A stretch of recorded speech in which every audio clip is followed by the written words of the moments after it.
সুপ্রিয় দর্শক সবাইকে স্বাগত জানাচ্ছি TBN Special অনুষ্ঠানে. This is a episode of TBN Special. Yiatin Chu, a candidate for the NY State Senate 11, who emphasizes the crucial role of Asian American representation in politics and pitfalls for community to avoid. We'll hear from her how Asian American voices can be driven meaningfully and change, especially in addressing local issues that affects our life, that affects everyday New Yorkers. So, Yiatin Chu, welcome, and thank you for making time to hear from you. Thank you for having me. It's a pleasure to be here. Okay, so I have many questions. Sure. I'm sure our audiences who are listening, they will get to hear from you for the first time. Tell us who you are. Why are you running for NY Senate State 11? Sure. My name is Yiatin Chu. I'm running for New York State Senate District 11.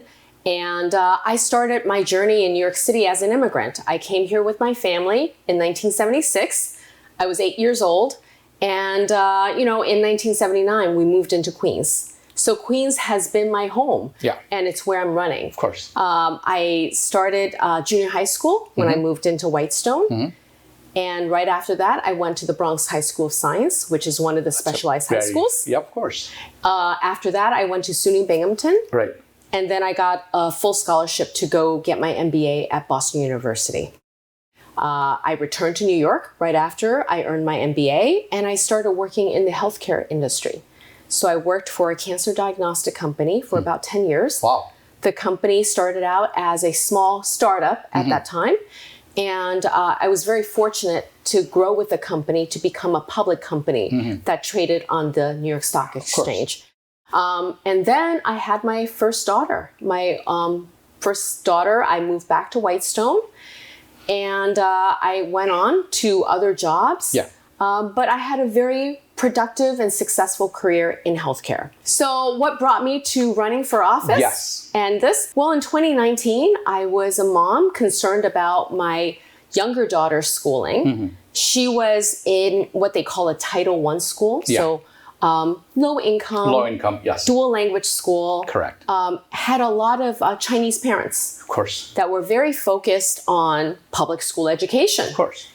And if you remember, that was around the time that the former mayor launched his assault on the specialized high school. You talking about Giuliani, or you're talking about Mayor de Blasio? De Blasio, okay. So de Blasio in 2018 said he wanted to take away the test. Yeah. So in 2019, I was a little late because I didn't have a child in the high school range. I found out that they wanted to change the admissions to the specialized high school that I attended.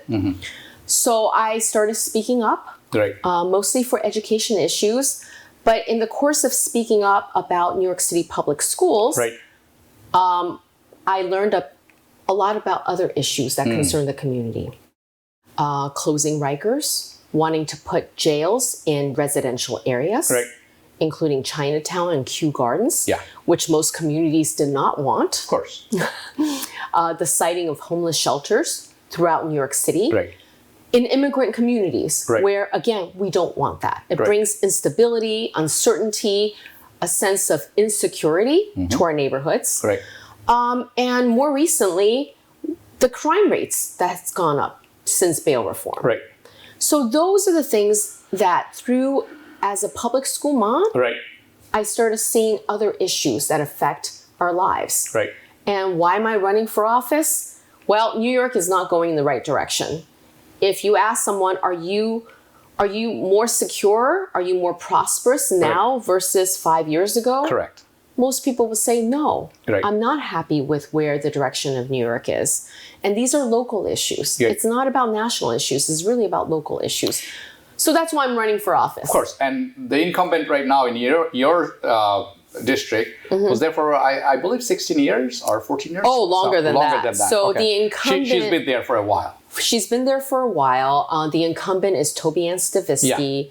She has been in the seat for 25 years. Okay, so I was close, but not close enough. So it's a carrier for her.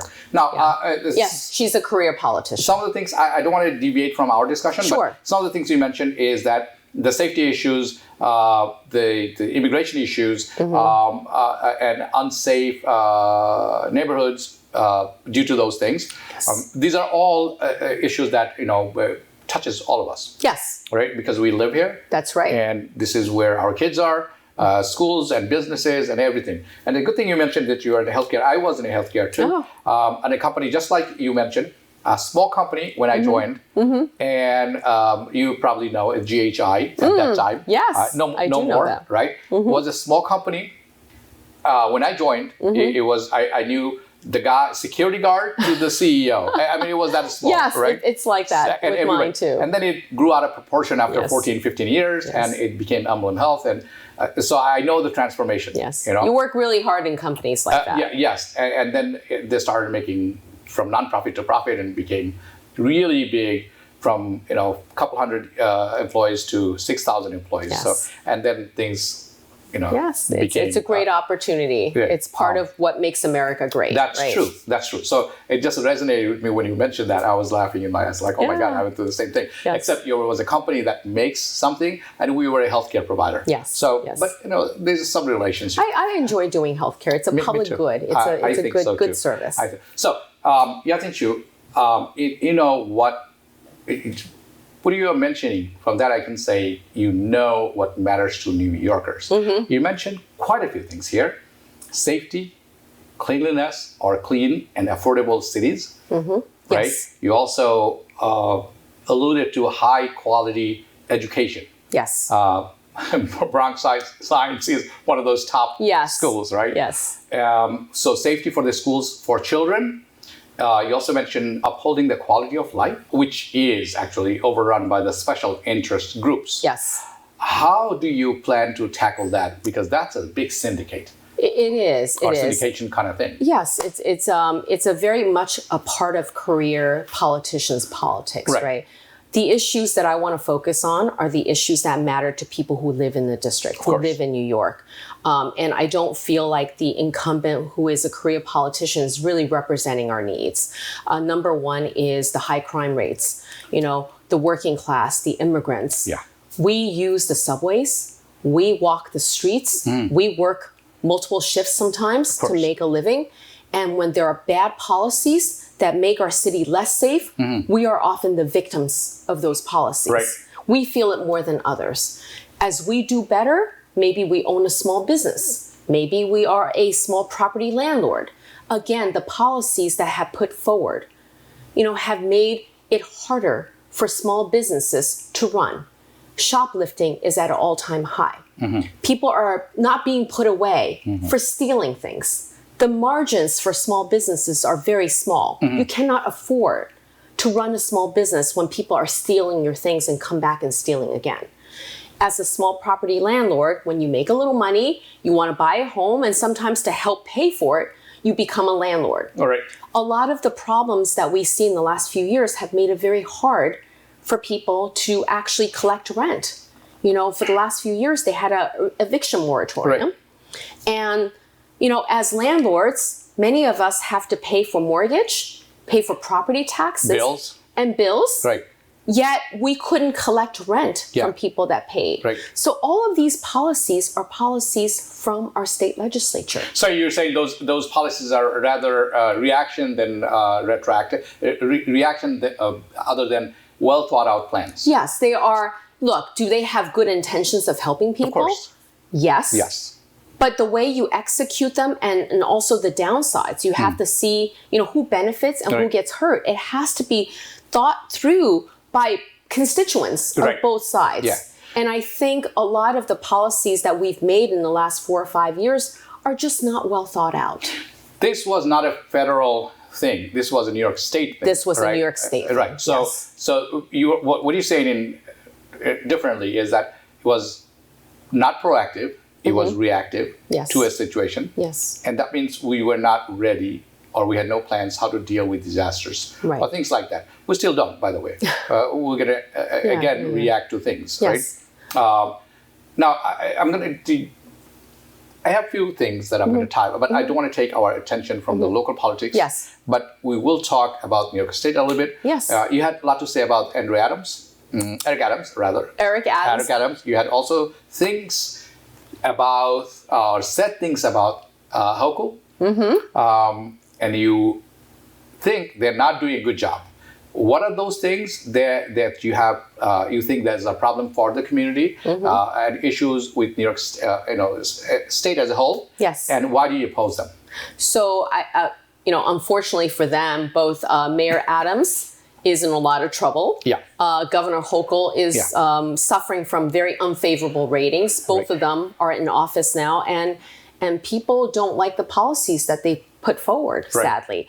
And I want to say, as it concerns our community, the migrant crisis has really caused an impact not to us financially, not just financially, but also the quality of life. Right. Creedmoor is a tent city for migrants. It's part of my district. It's in the Hillside Belrose area. Yeah. This is a beautiful community. Correct. And many South Asians, many Bangladeshi live in this area. I know a lot of people who live there. That's right. Single family homes, nice front yards. They put over 1,000 single men. Yeah, now you don't go there after 8 o'clock. We don't know who they are. They're not vetted. They are walking along. They're taking buses.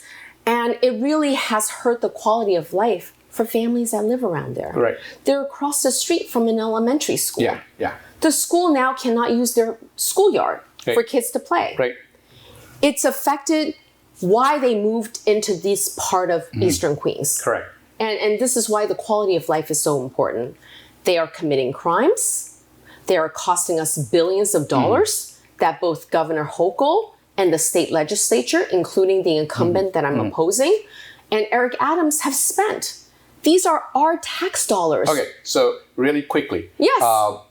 Since we're talking about Kathy Hochul, congestion price. Oh, You're my not goodness. a big supporter. I am not a supporter of congestion I want pricing. you to tell people why you are not and how it hurts them. Really quick. Sure. We live in Eastern Queens. All right. We rely on cars. Of course. We drive all around. Yes. We need to drive into the city sometimes. This is a disproportionate tax, basically, on people who live in Queens that want to move around by car. Right. I don't support it. It is not a popular position, and yet the incumbents support it and help pass congestion pricing. A lot of people, I like that idea. You're making, we are already paying high taxes. We are already paying a lot of tolls. Yes. And I think overpriced tolls in many very cases. Expensive. Very expensive. Now, on top of that congestion, it's going to make your life miserable if it's already not miserable. Now, the question is, how do you tackle this really quick? How do you actually solve that problem? Because, regardless of how you look at it, we know New York City is congested and there's a lot of traffic. This is not going to help congestion in Manhattan. Let me put it that way, okay? What this is really for is to use the money raised by congestion pricing to pay for infrastructures in our public transportation. I believe in public transportation. That is a very important part of a large city like New York City. Right. We have to do that. Right. However, it should not be on the backs of people in Queens in my district. Okay, so you're saying we need more infrastructure to make this congestion go away, not really go away, ease up, I would say, and become something tolerable. Well, they're not charging it on taxis or Uber drivers, okay? It's the passengers that pay. Okay. But if you drive, you have to pay. Okay, of course. I'm not a big proponent of that either because I don't think it solves the issue. No. For people who have money, they will do it anyway, regardless. Right. So that's another way to look at it. That's right. Bail reform. Yes. Number one reason why I want to go to Albany. Okay, so people who are listening, in short, what is bail reform and why you don't like them? And why is it a problem? Sure. Bail reform allow people, rich or poor, when they commit a crime, there's a long list of offenses that they will not be kept in jail while they're waiting for trial. Yeah. Okay. So the premise of not punishing people that are poor, that can't afford bail, I agree. You should not put poor people and let rich people walk out. What we need to do is we need to put away dangerous people. Correct. Dangerous people who are going to repeat their offenses and make it unsafe for law-abiding citizens like us. So bail reform has released people that commit crimes over and over again back into our streets.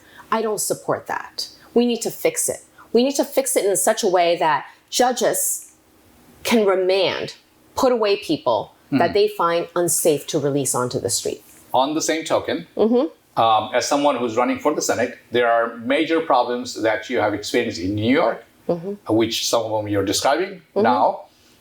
Can you share some of your problems that you are seeing in New York City today and currently, now that you would like to solve and fighting for the change? Because I saw you in your website, you're fighting for change. What does that mean? Tell us some about it. Sure. I think one of the biggest problems that's right in front of our face is the migrant crisis. Okay. We cannot, it's just not a sustainable policy for New York City or New York State to pay billions of dollars to keep migrants who hasn't yet contributed to our economy in hotels, in tent cities. That has to stop. None of us as immigrants ever got a debit card to help pay for our food. We come to the United States, we contribute to the economy, and we pay for our cost of living. It should not be off the backs of all of us who are working sometimes 2 jobs to pay for someone who's now sitting in front of the shelter smoking pot. Okay. Now, when it comes to, this is local politics. And we all know every politics is local. Very important. Right. And then until you start going up from the Senate to federal level to international level. No, I'm going to stay local. I hope so. I really hope so. Because local is really what matters to people on a daily basis. On the federal level, Republican parties have said things, done things that people are not sometimes comfortable. Even some of the independent voters or undecided voter rather, undecided voters that, oh my God, is this their policy? Such as abortion ban, right? People become iffy when they hear these things. And that works against them. So my question is, there are 2 or 3 things I'm going to add. Are you proponent of, or do you support the abortion ban or not? That's one question. You are a female, so yes, that's a great question. A lot of women are looking, at you and say like, "Oh my, let me hear from her." Right? Then again, you have immigration stance. Where do you stand when it comes to border securities and stuff like that? There are things we hear from Trump that are fact checked and comes out, such as the Haitian immigrants are eating cats and dogs or pets rather. Right? So how do you respond to that? Because that puts you in a back foot right away, right? As a Republican candidate. So start from that first one. I'm a woman and I have 2 daughters. So protecting women's rights to their own reproductive health is very important to me. So in short, I am pro-choice. I have always been and I will continue to do that. In New York State, even with the Roe versus Wade, New York State, we are safe, but I will always, if that's an issue that comes up, I will always stand on the side of women. And that stance has not changed. I was just a Democrat just earlier this year. I have not been a lifetime Republican. Oh, that's good. So, that's something refreshing. So I guess a lot of the positions that I hold are a little bit of both parties. So it's whatever works for the community and the country. That's right. Rather than party. The party. I like that. It is really always community first, country first, and then the party. Okay. So what was the second question? Do you remember? The second question was about the border. So I've spoken about how it impacted my district, having migrants. We just discussed it. But the truth is, to solve that, we need to have stronger borders. And that is at the federal level. We cannot have an open border policies as what we have. Should we have immigration reform? Absolutely. Do more people want to come to this great country for everything we have to offer? Absolutely. But it has to be done in an orderly fashion. I mean, look, at the federal level, immigration has been a nightmare for anybody and everybody. I don't care what you have to say. Regardless of the party line, immigration in the U.S. is horrible. Legal, of course. Illegal is even more difficult. And the Congress hasn't done a thing. They haven't done a thing, regardless of which party. Regardless of it. It's almost like they don't want to do anything. Nobody wants to take a chance. But so that means both the parties, generally speaking, are not addressing the root cause. But we are staying on the surface because we want to win the election. They almost want to make it an issue so that they never want to fix the problem. So there's quite a few things I found on your this leaflets up, also on your website, on your campaign. Because of you talk about the progressives, how they're not doing the right thing, kind of thing. Yes. I'm just switching words. I'm not saying exactly what you said, but this progressive policy, like bail reform, we just talked about it. Immigration, we just talked about is you're saying that working against our community and the quality of life. Yes. New York needs effective policies. That's your word, right? That don't come at the expense of the safe and clean neighborhoods. That's Again, right. Your words, okay? And you also said we deserve better. We do. And then you said it's time for change. Explain. Sure. New Yorkers pay one of the highest taxes. Right. We pay high income taxes. We pay high sales taxes. And we pay high property taxes. Correct. We do deserve better. Of course. All this money that we give to our government, we need to get something back. Right. We need good schools. As a public school mom, our schools are not where they should be. And you know what? The progressive policy has attacked Bronx Science, Stuyvesant, a lot of the schools that our immigrant community really rely on as a stepping stone to a middle class life. And that's what I don't agree with, is why come after these beacons of pathways for immigrants to do better? Right. That's one thing. They have not made the city safer. We have gotten less safe. In my district, crime rates have gone up over 60%. Right. Since bail reform.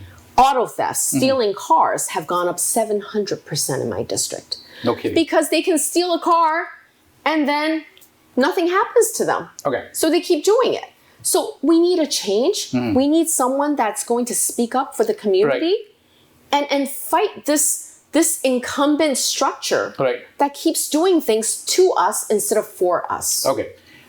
We are almost towards the end. I want to tell them who I represent. Who do you represent? Yes. So my district is most of Eastern Queens. Right. I have College Point, Whitestone, Bay Terrace, Douglaston, Little Neck, Oakland Gardens. Jamaica, Hollis. Queens Village, Floral Park, New Hyde Park, Belrose Manor.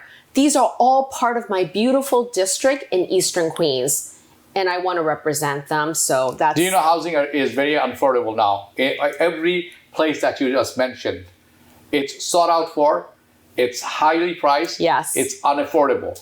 You got a lot of work for you. I do have a lot of work.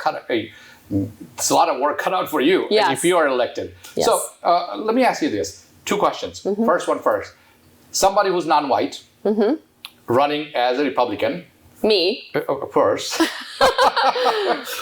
It's kind of odd, especially in our communities, right? How do you describe that? How do you respond to that? I think what we need to look at is, for myself, my family, and for the Bangladeshi community, if you take away the political parties, our cultures are generally more conservative. Right. We respect our elders, tradition. It is looked upon as a more conservative culture. And the Republican Party actually matches a lot of those values of merit-based education, of being fiscally responsive, of wanting to strive to have small business, entrepreneurship. These are a lot of the great qualities of what is traditionally a Republican platform. And I think there's an opportunity for people of color, for immigrants, to want to join the Republican Party for that reason. I mean, you brought in a good point.